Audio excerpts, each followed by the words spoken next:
Morning. Yeah, my entire morning really has been all about chatting with members of this own community right here. And I mentioned this earlier in the morning too, guys, but one thing that Mayor Jacob Fry said that really resonated with me personally yesterday at 10:30 around there, yesterday morning, he talked about how these are students, but even if you aren't necessarily connected to these students or these families, think of them as your own. Think of them as your own children. Think of them as your cousins, your nephews. And I think that's exactly what this community is doing here. I'll step out of the way so you can see. We have seen, gosh, probably upwards of hundreds of people coming out here today. A lot of them paying their respects, of course. Now, a lot of them are actually at these two crosses that are kind of off to the side there.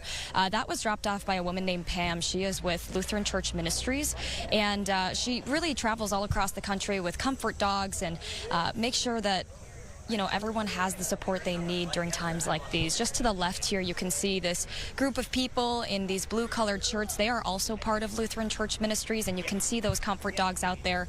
This has been, a really great way to uplift the community, of course, putting a smile on people's faces when they need it really extra today. If you take a look to my right, too, we're going to panel all the way over to the right. There are camera crews around. That's just how it is, of course, with a story this devastating. There are signs like "You are important." There are signs that say "Our heart is with Annunciation." So lots of community support, guys, and it has been so powerful to witness that all throughout the morning. Just about a block away from where we are is this growing memorial. We've been showing images from here all morning long. And people have been stopping by, dropping off flowers there, of course, dropping off sweet notes, messages, teddy bears, stuffed animals, things that, of course, resonate with this Minneapolis community, especially for those who attended school here, went to church here, and that's a lot of what we've been seeing. Back here at Annunciation, lots of people are talking with one another. There's some children drawing, playing with some chalk, of course, trying to find a little bit of positivity in these darker moments, of course. One thing that I've really talked to a lot of these people about, a lot of them actually have been, of course, watching the news, staying updated, and I think for me, as a member of this community myself, I think it's important to talk about, there's another school that's about a mile away. It's Washburn High School. A lot of those Washburn kids grew up with a lot of these kids here. They're neighbors. I coach girls volleyball there, and, I talked to a lot of the parents of my players who were saying that they knew a lot of these families, and even my players themselves, they knew a lot of these victims.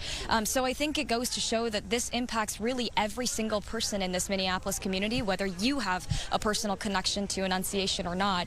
It has just been such a powerful showing of support out here, and it only continues to grow. I mean, again, people are showing up with signs. That huge cross, by the way, really quick, I'll step out of the way. That gentleman right there, he traveled from a small town just outside of Detroit, Michigan with that huge cross, and he wanted to be here for the next 2 to 3 days to help the Minneapolis community heal and process this unthinkable tragedy that happened here at Annunciation yesterday. Guys, just again, a really great showing of support out here, and this is another way you can help.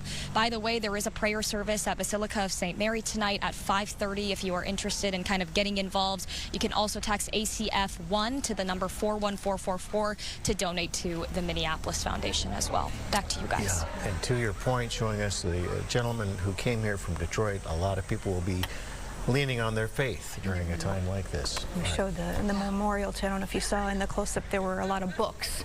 We understand a woman dropped off books, children's books, to help them process what happened and how to talk about it with kids. So it just continues to grow.